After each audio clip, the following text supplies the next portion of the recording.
This is a 5-minute update.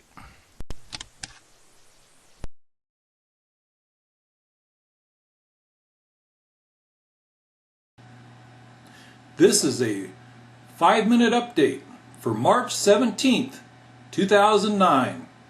The unthinkable may happen, according to Ron Paul and his supporters. The Federal Reserve may be audited. This would be the first full audit in the Fed's 96-year history.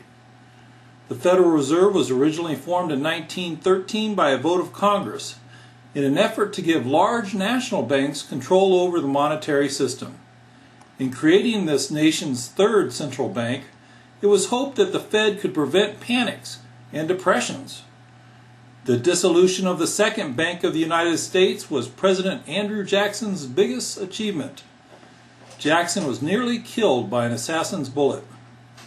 Ron Paul's bill, H.R. 1207, will give the Comptroller General of the United States authority to audit the Federal Reserve. Dubbed the Federal Reserve Transparency Act of 2009, Paul says the act would achieve much-needed transparency of the Federal Reserve. Over the past several months, the Federal Reserve has pumped trillions into the banking system. Congress has asked for information concerning the transactions, with little response. The Bloomberg media organization sued the Federal Reserve to get a list of the recipients. Bloomberg was denied the information because the Fed is not a government agency and did not have to comply with the Freedom of Information Act. Paul and his 28 co-sponsors want the audit completed by the end of 2010. The audit will include a detailed description of the findings and conclusion of the Comptroller General with respect to the audit that is subject to the report, together with such recommendations for legislative or administrative action as the Comptroller General may determine to be appropriate. Paul is not the first congressman that has tried to grapple with the Federal Reserve. Former Banking Committee Chairman Wright Patman and Henry B. Gonzalez were outspoken critics of the Fed and its lack of transparency.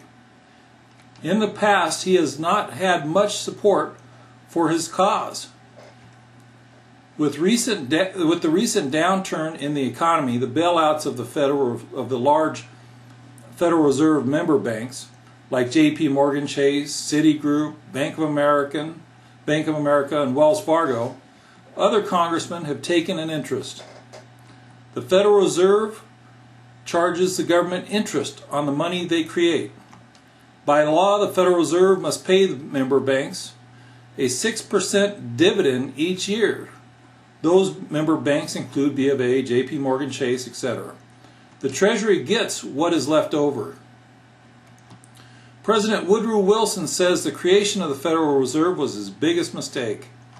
Here is a quote from the 28th President concerning the Federal Reserve. "I am a most unhappy man. I have unwittingly ruined my country.